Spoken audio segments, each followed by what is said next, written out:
You are listening to Fantha Tracks. Because of the following special program, Wonder Woman and the Incredible Hulk will not be presented this evening.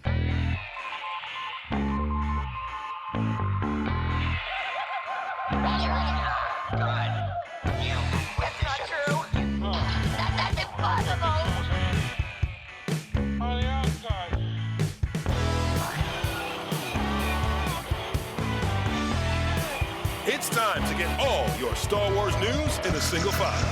This is Making Tracks. Here are your hosts, Mark Newbold and Mark Mulcaster. That's not true. That's impossible. You're listening to Making Tracks and a very special episode as we swing back to December 2021 at Farthest from down in Thornbridge, where I had the great fortune to sit down with Brian Herring, the man behind BB-8 and so many other characters from the Star Wars sequel trilogy, Rogue One and Solo, to talk all about his career, his time in the Star Wars galaxy and a few other things besides. So here's my interview with Brian Herring at Farthest from down in Thornbridge in December 2021. Hello. Hello. Hello. Hello. Oh, come on, I know you're out there. I can hear you breathing. Hello. This is one of those nice interviews where I get the feeling I might only have to actually ask one question and I can just let you go. So my first question is, how's it going, Brian? All right. Yeah, it's okay. Well, that's just terrifying, isn't it? There's something you thankfully don't see every day. But, no, it's going all right. There's that pandemic thing. We're having a pandemic, you know, that's popular, isn't it? But yeah, it's all right. How have you coped? I mean, how have you kept yourself busy? Because it's been different for everybody. I've worked. We as Neil Scanlon, who was here earlier, the film industry went back fairly quickly. Once they worked out how to do it, they went straight back. And I've just had an awful lot of swabs up my nose since we went back. So I've done a couple of TV series and a film, and just been worked straight through. Yeah. So it's been really good, and actually, the companies I've worked for have kept us very safe. It didn't stop me when I stopped. Well, I did pick it up, you know. But it's so I'm back and fit again. But so that was a little boring. But it's the world today, isn't it? Exactly. Not everybody will know where you came from, what you did, how you got to where we know you're from, which is obviously Star Wars. So give us a little bit of a sense of how you got into the industry in the first place, what you were into as a kid, because I know that's crucially important. Well, yeah, I was 7 in 77, so I was that kid. Yeah. Star Wars came out, I saw it, and it completely blew my mind. I had slippers and pyjamas and all the toys and like most of the kids that were kind of running around at that point. I had a school report when I was about 10 years old that said that Brian's obsession with Star Wars will lead him nowhere and he should concentrate on his academic studies. Well, I didn't, and it did. So I went, and I always wanted to do something. My mum was in the theatre, and I always wanted to do something in that area. And I started working as an actor when I was about 18. And I ran around, did some stand-up and various other bits and pieces, and did some stage management, just anything. I was just jobbing around. And then, was that important that it wasn't just the acting; it was a bit of everything as well? Yeah, I think so. I think with any sort of, if you go into sort of performing arts and stuff, it's good to know how the sausage gets made. Yeah, because it just gives you a far better understanding of what everybody else is doing. Yeah. While you're standing doing this, there's people moving things around behind you and pulling ropes and lighting and that kind of thing. And they work really hard, and so you get an appreciation of what other people do to make you look good. So, and you get used to working in a team, and you get a good sort of a kind of grounding in a bit of everything. Yeah. And I did some stage management, I did some lighting, I did a little bit of sound, not very much. Worked a lot of stage crews. Yeah. And then in 1992, I met a man in a pub. My father ran this pub, and I met a guy in a pub who was a mould injector on a show called Spitting Image, which many of you will remember from back then, which was the political puppet show. And I wound up at an audition. I thought it was a workshop, I thought it was a training workshop. It turned out it was an audition. And they said, have you ever done any puppets before? And I just said yes, and I hadn't. I'd never touched one in my life. I said I'd worked on a tour of Little Shop of Horrors, which is the musical, the stage musical. And well, I had worked on the tour in Little Shop of Horrors because I'd been working at the theatre in the States, the stage crew, and it had come through on tour. So I moved some scenery around, so technically I've worked on a tour at Little Shop of Horrors. I got through the door, they showed me what to do, and they took me on as a trainee puppeteer on Spitting Image in 1992. And then I was a puppeteer. 6 weeks later I was on television. So I'm still looking over my shoulder for someone to come along and go, we know you lied at that audition, get out. And that was 30 odd years ago. Just to say, I mean, Spitting Image had been going for quite a while. It had, yeah. I did the last 4 years of it as a trainee, so I was aware of it. I used to watch it, and then suddenly I was working on it. But you must have shown them enough for them to go. Yeah. I mean, Roger Law, who was one of the creators of Spitting Image, he put me through this sort of somewhat traumatic audition, which involved him sort of shouting directions from the background with a few choice swear words thrown in, because that's Roger. And they just took me on as a trainee. Yeah. So from there, I worked with Spitting Image, and I would assist, because I was there to do eyes and arms.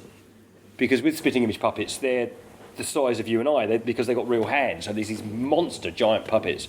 And so one puppeteer will do the mouth and the arm, and then another puppeteer will do the other arm, and then someone else will be doing the eyes. So I had to learn to do eyes and arms, and I was there to basically assist, and every now and then they'd throw me a puppet in the background, like one of the Queen's corgis, or something, Norman Fowler or somebody. Oh, that's one for the kids.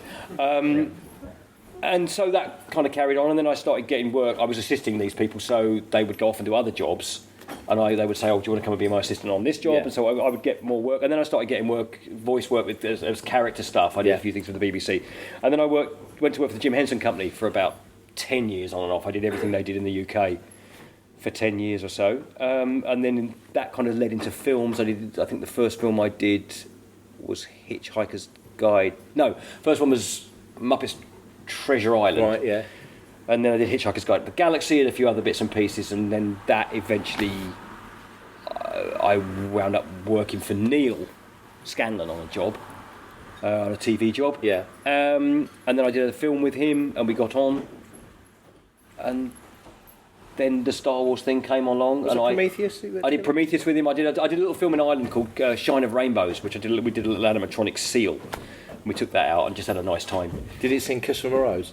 Sorry? Did it sing? No, Kiss not from a that Rose? seal. No, different seal. Sorry. But I then found out Neil was doing Prometheus, and wrote to Neil and got onto that job. And off the back of that, I wound up making a very, very random phone call one day to him to ask him for somebody's phone number. And we were just chatting away about the state of the industry, and I'd said, now I've got to I hadn't had any work for a little bit, and I'd said, now I've got to find out who's got Star Wars and kick his door in. And Neil's response was, don't do that, I like the door where it is. And he said, don't worry, I'll find you something. And he did. So he took me on as the puppeteer consultant for The Force Awakens, which meant that I would work with him and the people in the workshops and various other things. I had to find performers and just puppeteers and people to go in heads and do that kind of thing, and work with the set department as to where we could hide people and what we'd have to cut holes in. So you were sort of an interface between... Yeah, that was, just to make it so that the people going in the suits could breathe and see. Right. Because that's something you often can't do in those suits. You don't have any way of seeing out because you're wearing this big animatronic thing strapped to your face. And you have earpieces. If you've got dialogue or if you're interacting with the actors, you'll get the dialogue coming in through their microphones in one ear, and you'll have your puppeteer, who is running the animatronic face on the outside, in the other ear going forwards, stop, 1 o'clock, so you turn, and then you go off and again. So we would often be up high, so when you have jobs like that, you'd be up high if you can, looking down on the set, because sometimes you end up working with somebody like Kieran Shah. Mm-hmm. Now, for anyone who doesn't know Kieran has been around for 1,000 years. He's about this tall, and he if you've seen Raiders of the Lost Ark, Kieran is the guy that poisons the dates, who comes in, the little fellow who comes in there. And Kieran has been doing suit work for, again, 1,000 years. So sometimes you'd end up in Kieran's ear. But the problem is in crowd scenes, if Kieran walks behind a table, you can't see him because he's so small. So if you could get up high, that would be handy. And as this is sort of a Rogue One focus, I was in Kieran's ear for Rogue One on the Jeddah the Jeddah set when the kind of the insurgents attacked the tank and steal the Kyber crystals, and so I was way up. That set was about 3 stories, but they digitally enhanced it as on top. But I'm up in the way up on the top of this set, looking down, and I'm wearing a baseball cap, and I would put my communication microphone under the brim of my cap, so that if I suddenly did this, if you put it on your lapel, he can't hear you. So I've got it under here, so wherever I look, I've always got the mic is always so he can hear it. And you're the only contact that the performer inside has got with the outside world, because often they say they can't hear, and once you turn those animatronic heads on, all you've got is 10, 15 servos buzzing in your ear. So you just tell people what's going on, and we're just going for another one, Kieran, so you'd send him back to his original spot or whatever. And that was the second of the new Star Wars movies we were making, so a lot of the crew already knew me from BB-8. And occasionally they'd come along and go, "Oh, what are you doing today? What you puppeting today, Brian?" they'd say. And so I've got my remote control, and now Kieran can hear everything I'm saying. And I said, I've got Kieran down there, he's got his little squid face there, so if I do this, the face does that. And if I do this, you can see the eyes blink, you can't really see that. And I know he can hear me. And I said, and if I push this one up, his leg goes up. So I've pushed this thing, and Kieran didn't even miss me, just did this. I said, if I knock it down, it goes down again. He put the other on. I said, and this one makes the other leg go up. And it goes down again. And if I move them both together, his arms wave. And I did this, and Kieran did this. And it goes down again. And the guy went, "You lot are amazing." And he walked up, and this guy, I swear to this day, he thought I was controlling the whole thing from this little remote control.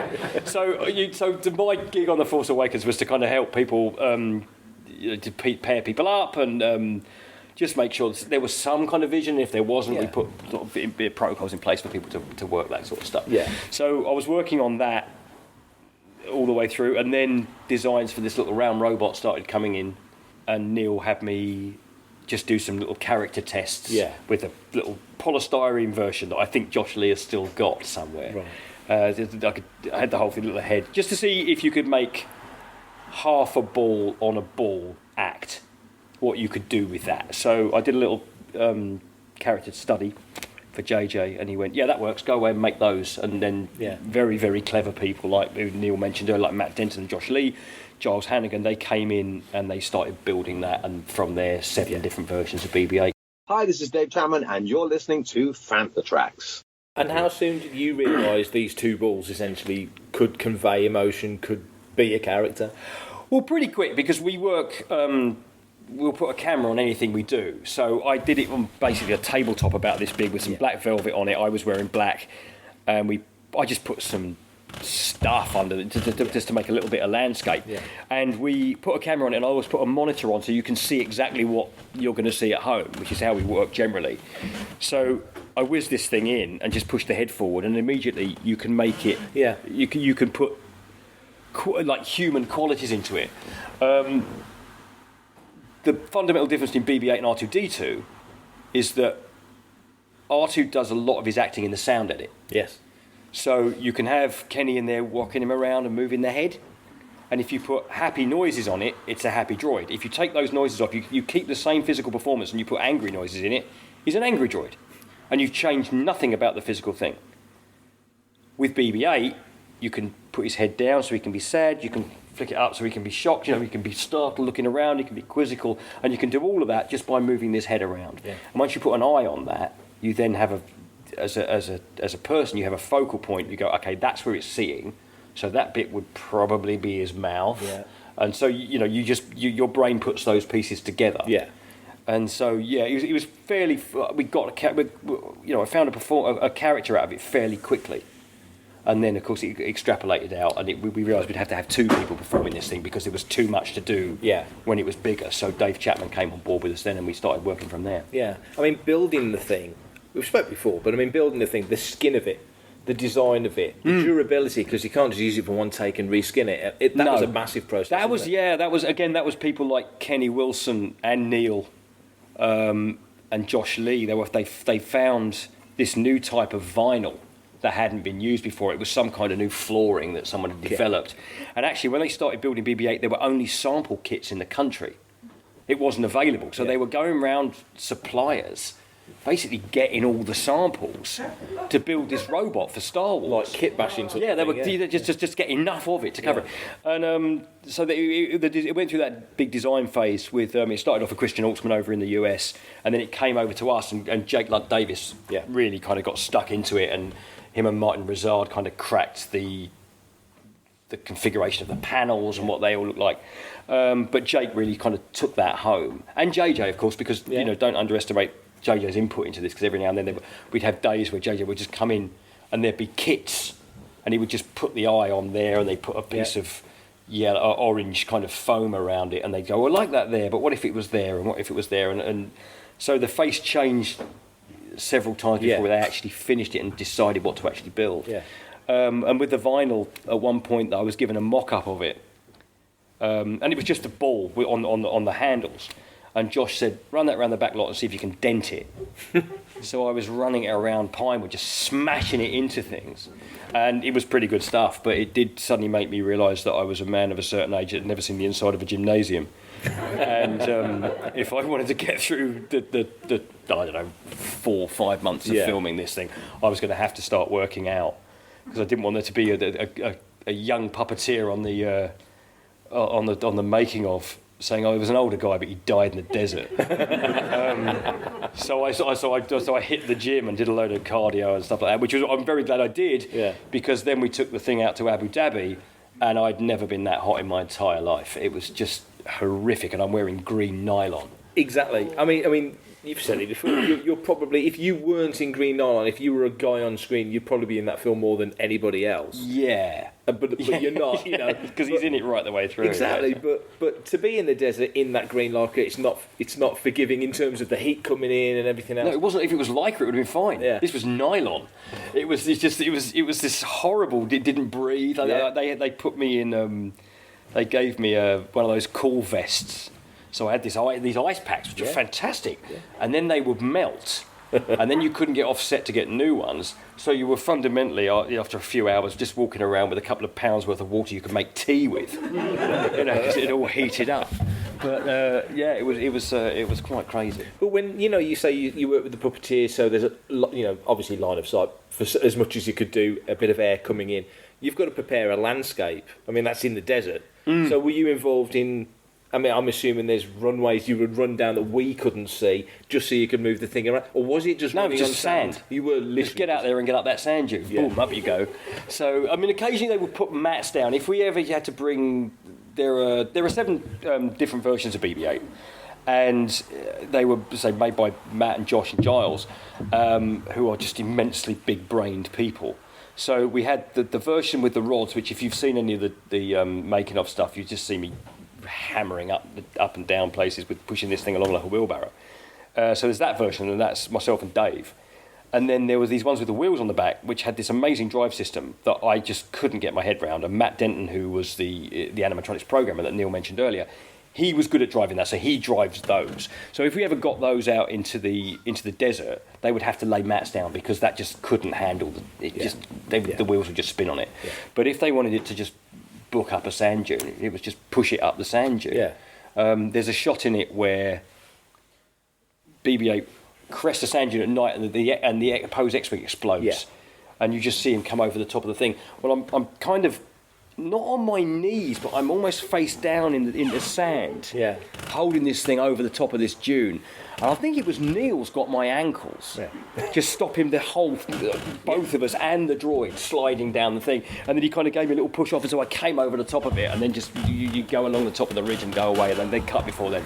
But yeah, there was lots of hold Brian so he doesn't fall down this cliff while he's kind of wrangling a robot. There was lots of that. Yeah. It's talking to Neil obviously about the collaboration between animatronic and CG, but with you being a physical presence on set that you don't see, you only see the end result of your ultimate effort.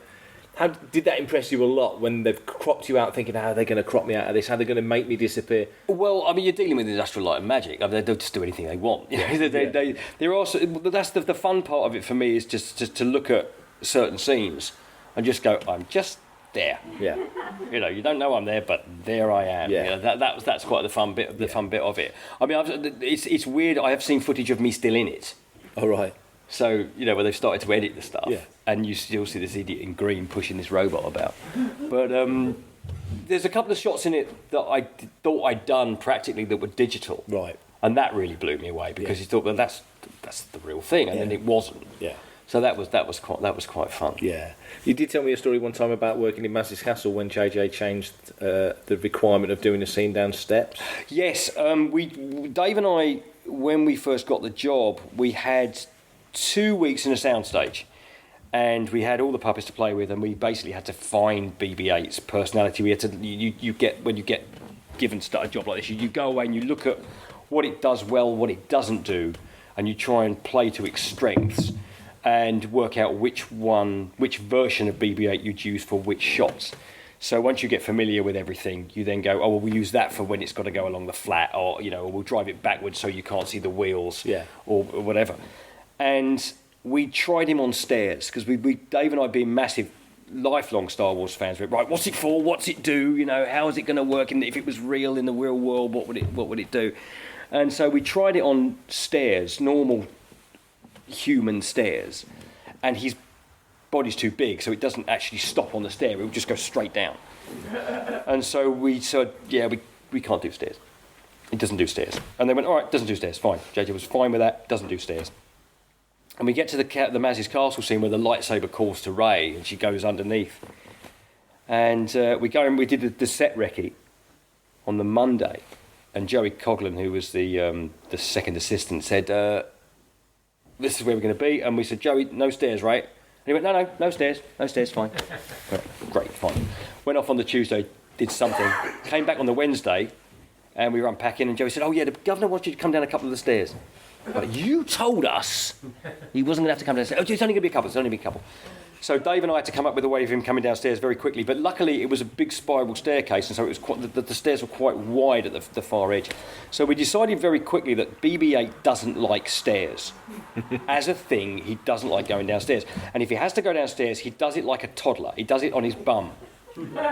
So if you watch him as he comes down the stairs behind Rey, he checks the step, he puts his head back and he goes down like that, and then he looks at the next one and he does the same thing all the way down the stairs. He bum shuffles down the stairs. So we did about 3 or 4 of these steps in a couple of takes, and JJ's like, go back a few more. And BB-8, I think he rated something about 25 pounds, something like that, which isn't really heavy, but if you're doing it a lot, it kind of gets there. So we went back up a few more. We did a couple of takes like that. Do a few more. Go to the top. And there's like 20 steps, and we're just bumping this thing down. I'm wearing the green nylon, and I'm starting to sweat. We did it a lot, but it works. And you see it come down the stairs, and everybody thinks it's CGI, but it's me just lumping him down the stairs. So yeah, we didn't think it was, but he can do stairs. He does stairs. Yeah. Was that the trickiest moment you had with BB-8? I mean, that was dropped on you in a heartbeat. So. Yeah, I think with any of this stuff, you just try and be as prepared as you can because you don't get a lot of rehearsal. Yeah. I think what the trickiest stuff was. I mean, the Puzzle Wood, which was where they shot the exterior of Maz's castle, where she comes up against Kylo Ren. That used to be a tin mine. Right. And so there are sheer drops all over the place, and it's like a National Trust site. But they took all of the handrails out. Because as we know, there's no handrails in Star Wars. No. But so they'd taken these out, and it rained on us. It hailed on us for a couple of hours, and it was real monsoon time, and everything was muddy. Yeah. I mean, Josh, who would carry BB-8 around, he almost went down there. Wow. So when you're running away from stormtroopers, and it's all slippery, it can get a little bit hairy. That was fairly tricky. Yeah. And the heat, just the heat of the desert was just bad. Because also everything was starting to heat. It was electronic and he was starting to heat up. Yeah. And the glue was starting to go that was keeping the panels together, and when the glue goes, the sand gets in, and they've got to clean the sand off. And so the first couple of weeks were real sort of squeaky bum time. Because I mean, R2, people remember R2 back in the day making the early films to the point where they were pulling him along on fishing wire because he just wouldn't cooperate. Presumably because it was such a new technology and a brand new build, you just said it. You kind of had those moments with BB-8. Did that settle down? Yes, absolutely. I mean, they did such a good job building it in the first place that they knew it was going to stay together. They were just dealing with the heat. Yeah. So once we got back to Pinewood, it was pretty much plain sailing. Yeah. And as Neil was talking about Mantronics earlier on, that was a very simple. That version of BB-8 was a very simple one. Yeah. And that actually tended to be the one that they liked to use the most because it had the most immediate hands-on performance. Yeah. There was an animatronic one that would sit on a plate that we would do, but for the most part, for the Force Awakens we used the puppet version and the Wiggler with some trike stuff. We used a lot more trikes in the Last Jedi, and then we got to the Rise of Skywalker, and Jedi just wanted that puppet all the way through. Yeah. I think the order of our talks today has been kind of perfect because talking to Neil about how these things are built.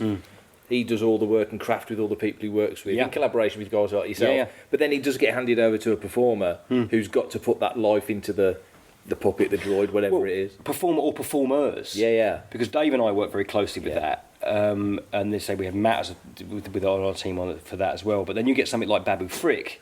Well, you've got something like a Porg, which is two of us doing each puppet. Yeah. And then you get something like Babu Frick, which had 1, 2, 3, 4 people on it. And he's that big. And then there's 2 people on the face and someone else on the hands. So you've got 4 adults crammed in behind a puppet this big. And they're just all digitally removed afterwards. Yeah.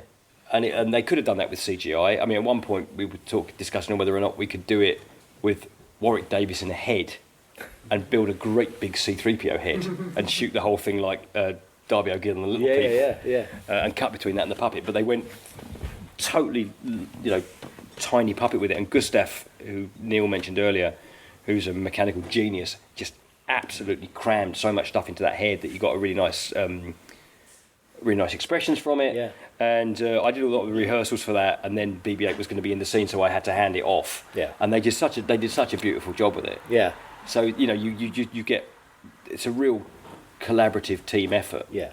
So that's part of the fun of it. For everything in one location, daily news, reviews, interviews, podcasts, video, and social media feeds, bookmark FanthaTracks.com for Star Wars news 24/7, 365.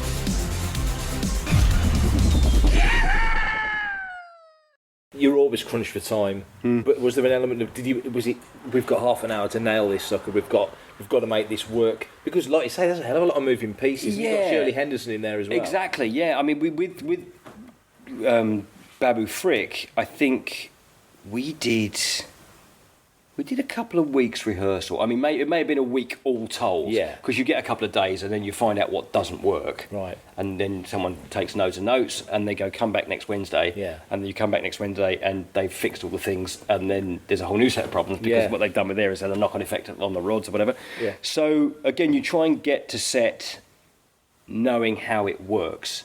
So it's like with BB-8, Dave and I, we really knew how that puppet worked and what it did and what it didn't do. Yeah. So we kind of developed a shorthand so that we could do things very quickly. And that must be really useful, because on a film like Episode 9, where late scripts, things changing, it was done in a shorter time span. You guys knowing your chops means you can be that much more lighter on your feet and respond to a director's request in a heartbeat. And JJ was quite uncompromising with us on the last one, because he knew we knew how to do it. Right. So he just gave us, just do that. I want it to come down there really quickly, stop, look, go over there, and then come back over there. And he never used to say, can you do that? It was just do it. He'd just do it. And he knew we could do it, so we had to just deliver every time, There's a shot in the third act where they run up the side of the Star Destroyer. BB-8 comes in, they open a hatch, they pull out a whole bandana of grenades, throw this thing down, and the camera doesn't stop moving. Yeah. And it was a one-pass shot. So Dave, with his remote control, because on the puppet of BB-8, I have pitch and roll of the head, and Dave has the yaw control, he's got left and right. Yeah. So Dave is eyeballing this, and he's running around behind the Steadicam operator to stay out of the way, while 50 or 60 extras are having a battle. There's guys on wire rigs, stormtroopers blowing up, all the pyros are going off. and I've got to bring this thing up behind John and Naomi and hit the mark, bring the head over. Dave's got to hit his eye line completely. I've got to be in the right place with the ball to be in the right place so that ILM can then open the panel, which then brings the thing out, which will open the hatch. The hatch pops, they do whatever they have to do, and then we all have to get out of the shot. And it was all done live. Yeah. And I think we did about 3 goes at it and we nailed it. But it's lots of moving parts. Yeah. And if you don't hit your mark and pyros have just set off all the explosions and all the wire rigs have gone, that's 2 hours to reset. You know. So and you just don't want to be the guy that messed it up. No. You mentioned earlier about large drops at Puzzlewood, and you mentioned porgs as well. So it makes me think of the Last Jedi sequence. You're hanging off the side of a cliff. Yes. Near where the sea cow was. Yeah, there was lots of crazy things out. We shot the stuff that was supposed to be Arc 2 that they originally shot on Skellig Michael. Yeah.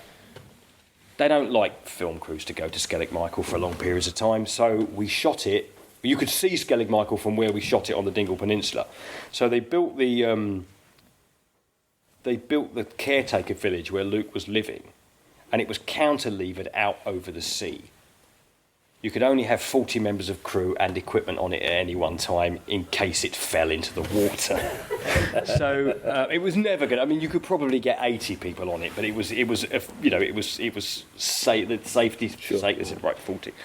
And there were various bits and pieces where the thing where Luke's thrown the lightsaber and then Rey goes to get it and there's 2 porgs and one's stamping on the thing. Well, those were practical puppets. And we originally rehearsed it with us all behind the porgs. So the porgs were about this big, and one person had the head and the body, and you could hop them around. The legs were all sprung loaded, so they would disappear into the body, and the little feet would flap. And someone else was doing the wings. And that was great, because you could be quite close to them when we thought that was dripping. And they went, yeah, but they're going to want you to be off either side, because they don't really want to remove you from it, and there's a cliff. Well, what's that now? There's a cliff, you'll be fine. And we knew there was a cliff, and they gave us these big yellow harnesses. But what they did was they offset all the rods to the left and to the right. Yeah. So when you were doing something from behind, you could make it all nice and even. But if you then suddenly go from there to here, and you've got to operate it like that, it's good radio, this, isn't it? Oh, very. It then makes everything, and the further away you get from something, the more difficult it is to operate. But over there we were, and they gave us these big yellow harnesses, and they staked us all into the ground because the drop was just like, ooh, just look back, there's Luke's X-wing underwater. It was all a bit jagged. And there was one point where there's a shot of a mother porg in a nest. And that was real death on a stick. It was jagged rocks all the way down, and well, I didn't have to go out there for that. But they got them all, they had ropes, and there was people with hard hats that were looking like they're on their Duke of Edinburgh award, trying to get people. That is crazy. But there's been a few. The rocks of the sea cow, where they put that out there, they were so sharp that one of the puppeteers wearing a pair of jeans sat on it for a bit, and he got up and he cut the back of his jeans. This stuff was so sharp it had actually cut the back of his jeans. Wow. That will learn him. But yeah, it was some crazy things. I mean, that thing coming in on a helicopter. Yeah. Just bonk. There he is, sat there now, fine. Yeah. And they sealed the 2 boys in it. But they were all practical, so there was 3 of them out there. It was lovely. Wow. There is a Last Jedi again, actually. The sequence at the beginning with BB-8 inside the X-wing. Mm-hmm. I think a lot of people would imagine that was CG, but when he drops down, when he's in and that was practical as well. So they built the inside of an X-wing, put him up on a little lift thing, and he had an arm coming out of him, and so he came in. The head moved on a different type of rig. So a lot of the BB-8 stuff, it would just come to pieces, so you could rig it up on different things, and all of that came in. The thing that comes out of BB-8, which then plugs all the leaks, that was CGI. Yeah. But a lot of it was done practically, and I think that took 5 or 6 of us to perform that. Yeah. So, the whole team was involved in that particular thing. And that was nice, because Matt was shouting out by the numbers, and we knew the head had to be down 2, and then something else moved. Yeah, so that was good fun. Yeah. Obviously, we know BB-8, we know the Pulse. You did quite a few other things as well across the movies. Yeah, I was all over it at one point. It was bizarre, because they hired the puppeteers, and then you would jump on and off things. Yeah.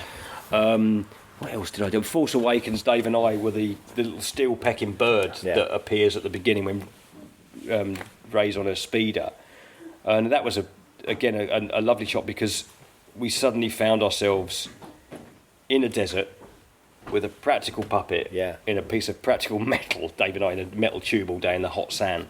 That was fun. But then that speeder was practical. That speeder was on wheels. It was a dune buggy with a guy inside it driving it. So she's on top of it, but it's hammering around. I think they limited it at about 80 miles an hour. And it comes roaring down as it was throwing up all the dust behind it, and it whipped past the bird.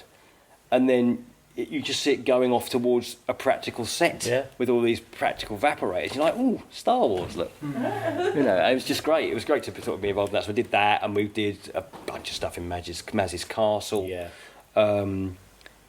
I was in a Creature for Soul. I was in one of the things that was sort of hanging about behind Lando during the Sabak thing. We did Paul Gullet, as Neil mentioned earlier. I've gone blank now. Lady Proxima? Proxima, yeah. There was 8 or 10 of us on Proxima. And that was like a 25-foot puppet that came out of a water tank. So that tank had to be 25 feet deep. And we were all performing around it. But there was a big square hole there was some grating in the floor you could stand on to work, but there was also a great big grating which there was 25-30 feet of water straight down. So if the puppet had to go from left to right and you swung, we were on the arms, you went with it until you got to the point where you had nothing else to stand on, and suddenly you're dunked in, and we had divers just holding us up, and we all got removed afterwards. It's just crazy. They just go away, shoot a plate of the water and just take us all out. That must have been a nuts day, because that's a lot of moving parts. Yeah, it was. That was a fairly. That whole sequence was fairly crazy actually, but it was. It came out well. It was just because what I really like about that Proxima puppet is you can see it's there. Yeah, it's clearly real. There's clearly an actual thing there, just by the way the water's running off it. Yeah. So it's that was fun. Yeah. Rise of Skywalker, a beautiful little shot. The little Aki creatures with the. Oh, the Aki, I wasn't really involved in the Akis because we were doing BB-8 simultaneously. So when we all went out, I think the creature department, I think they took more people in that one department than any other department had taken out to the desert. Yeah. Because we had Aki performers, so we had people in the suits dancing. We had the people looking after them, the people performing the faces. Yeah. And what happened was we all got out there together, and then myself and Dave and Matt, we went off and made another film. We went off to do the chase sequence on the speeders. Yeah. While everybody was rehearsing with the Jordanian army, who were the extras for the Aki. So there was these days where Paul Casey was teaching these soldiers to dance. It was insane. You walked in, there's 200 blokes doing this. And it was. So that was a whole. Then we finally got to the big festival. And up we turned, and we're like, "Oh, hello, everybody! What are you doing?" Because we were working on completely different schedules. Yeah. But I did one of the Aki babies and bits and pieces like that. And there's two little furry. We used to call them the ear mice, because they would have these big ears, but their eyes, I think they're called Ocky Pockies. Yeah. And these two tiny little beautiful animatronics. And there was one shot. We got one go at it. Yeah.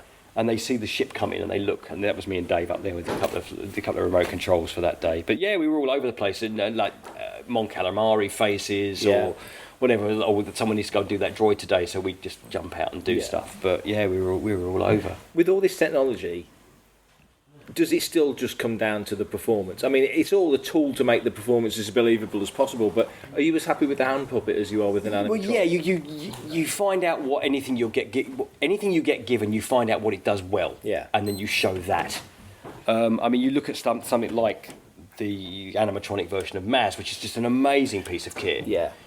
But equally, you then go and look at one of the Aki babies, which is just a hand puppet with a little blink on a cable, which has also got an endearing quality about it. Totally. But they're just two completely different ends of the same thing. Yeah.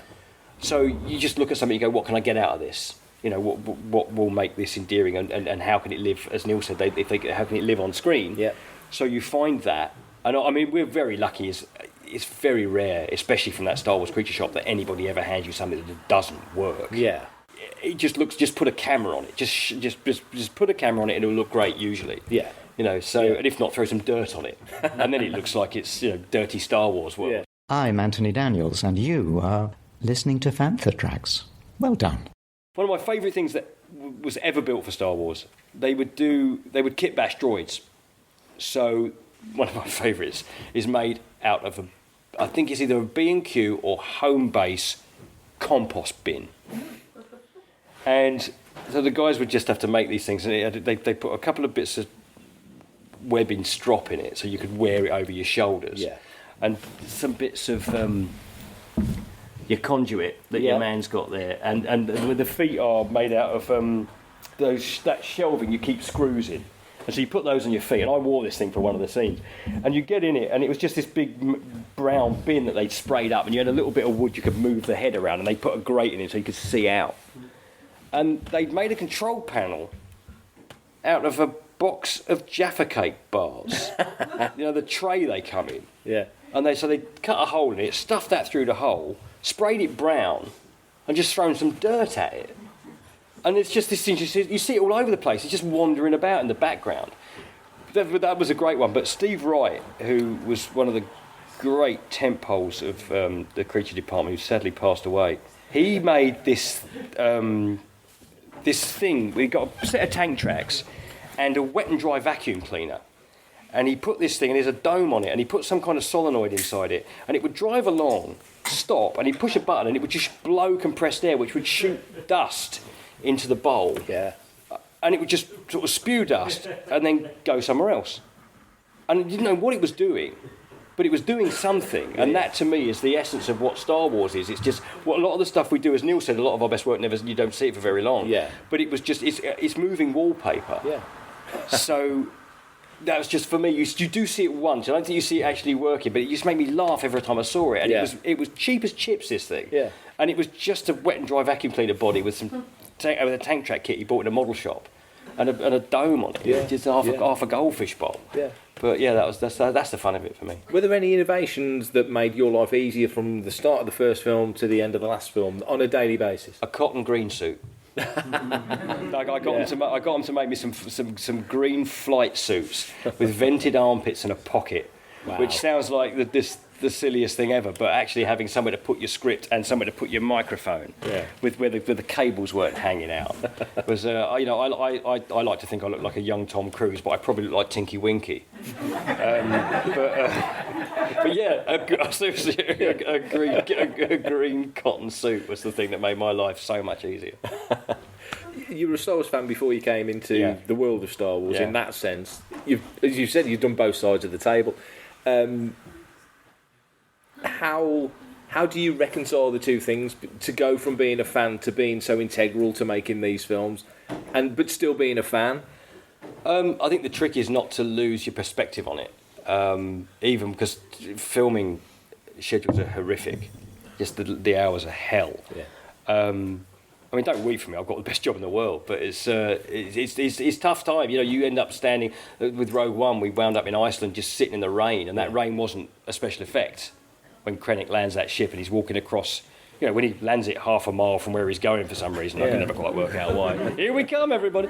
But when he's walking across that volcanic sort of wasteland, that rain was real, and we sat there for 3 days in that. It was hateful. But it's important to suddenly you're tired and you haven't been able to eat your lunch and you're lent against something. You realise you're lent against the Millennium Falcon and you go, yeah, all right, this is all right. This is okay. But it's I always try to remember that we're making a Star Wars film, and I love Star Wars, so I shouldn't really be upset because there's people that have got proper jobs. We're nearly at the end of the talk, but does anybody have any questions? Oh, hands up. Yeah. Right, so my question is, I think it was W.C. Fields that said you don't work with children or animals. Mm-hmm. Okay? And then Michael Caine, in one of the best movies ever made, Muppets Christmas Carol, added the Muppets to that. Now, if you watch the behind the scenes footage of that movie, you can clearly see why, because they have such great fun on that. Yep. Now, 1993 Jurassic Park came out, CGI blows our mind. Absolutely amazing. Fast forward to now, and you see the Book of Boba Fett, and you see CGI, you see the Boa Monks, which to me are absolutely shockingly bad, dreadful. 30 years later, after something like Jurassic Park, what do you see the relationship between puppets now and CGI and modern movie making?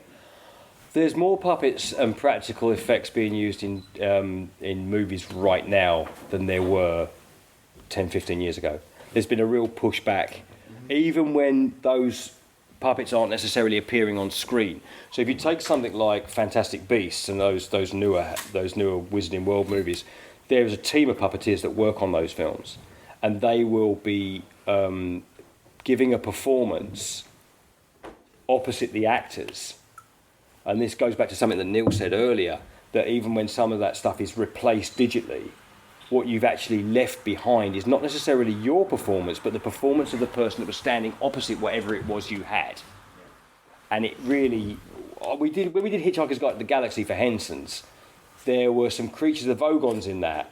They were big men in very, very big suits. And if one of those things bumped into you or fell on you, you wanted to get out of their way, so you could see that the actors were actually scared of these things. And Neil earlier touched on the big serpent that was in the Rise of Skywalker.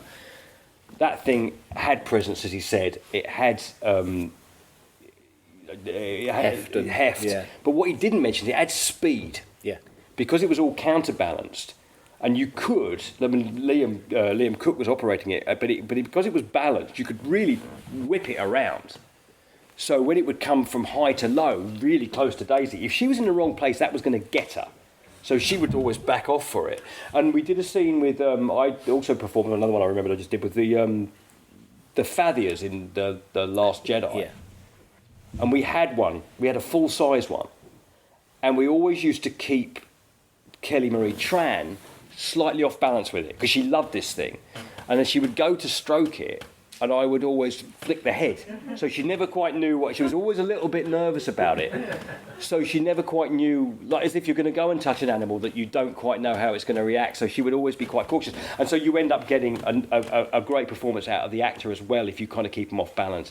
But when you look at, there was also stuff where I worked on Prometheus years ago, and there were times where we'd rehearse something out, and they would say, right, go on 3, and then we'd get the director and everything saying, go on 2, just so they're not ready. And now we've got a marriage, again, Neil touched on this as well before, there's a marriage now between practical puppetry performance and creature performance and CGI, whereas you wouldn't have been able to achieve BB-8 in the original movies, or they would maybe have just done him completely CGI for the prequels.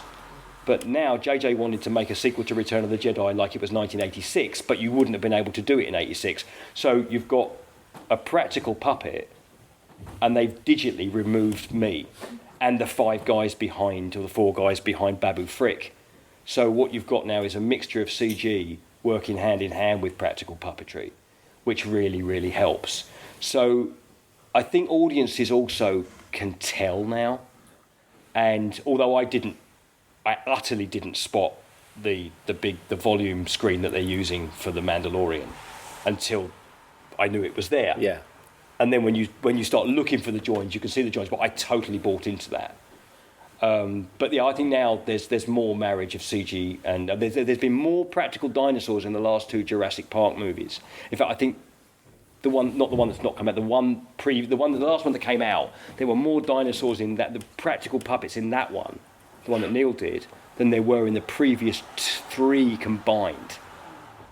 So I think audiences want to see it, and producers are kind of wising up to the fact that you don't have to spend all that money in post. Yeah.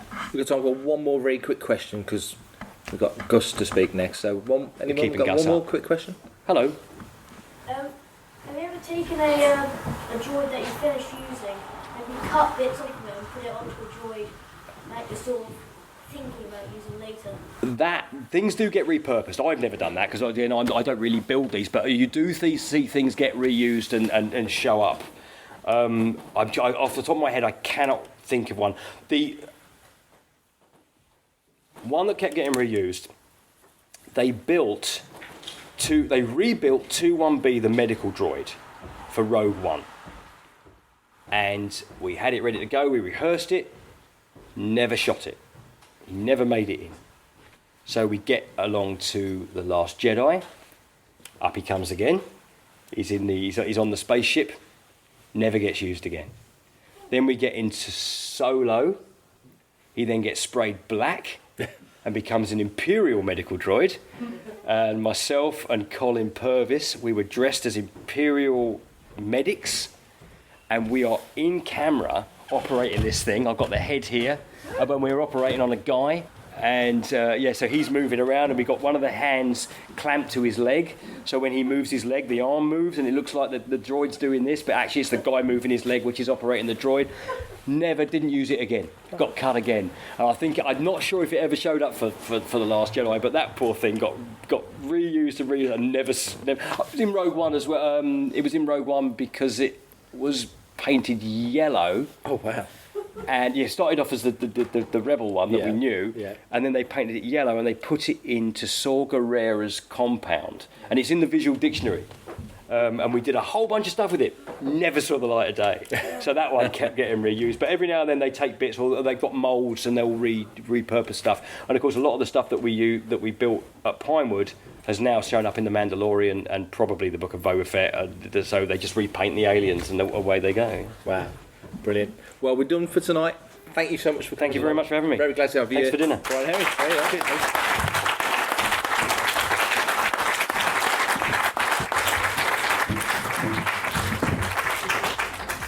Thanks as always for listening to Making Tracks. If you want to be a part of the action and stay updated on all the latest Star Wars news, visit fanthatracks.com or check out the free Fantha Tracks app through the App Store to follow us on your mobile device. You can reach out to us and send in your listeners' questions by emailing radio@fanthatracks.com. Comment, like and share on any of our social media feeds at Fanthatracks, and be sure to subscribe, leave a review, preferably a 5-star one, on Amazon Music, Audible, Apple Podcasts, Google Podcasts, Spotify, or your podcatcher or smart speaker of choice. And as always, thanks to James Semple for composing the Fantha Tracks intro, Adam O'Brien for our Making Tracks opening music, and Mark Daniel and Vanessa Marshall for our voiceovers. Remember, tune in to Good Morning Tatooine live Sunday evenings at 9 o'clock UK, 4 PM Eastern, 1 PM Pacific on Facebook and YouTube, and check out Fantha Tracks radio episodes on Fridays at 7 o'clock UK time for new episodes of The Fantha from Down Under, Planet Leia, Desert Planet Discs, Start Your Engines, and Cannon Fodder. We'll be back very soon, but until then, may the Force be with you all.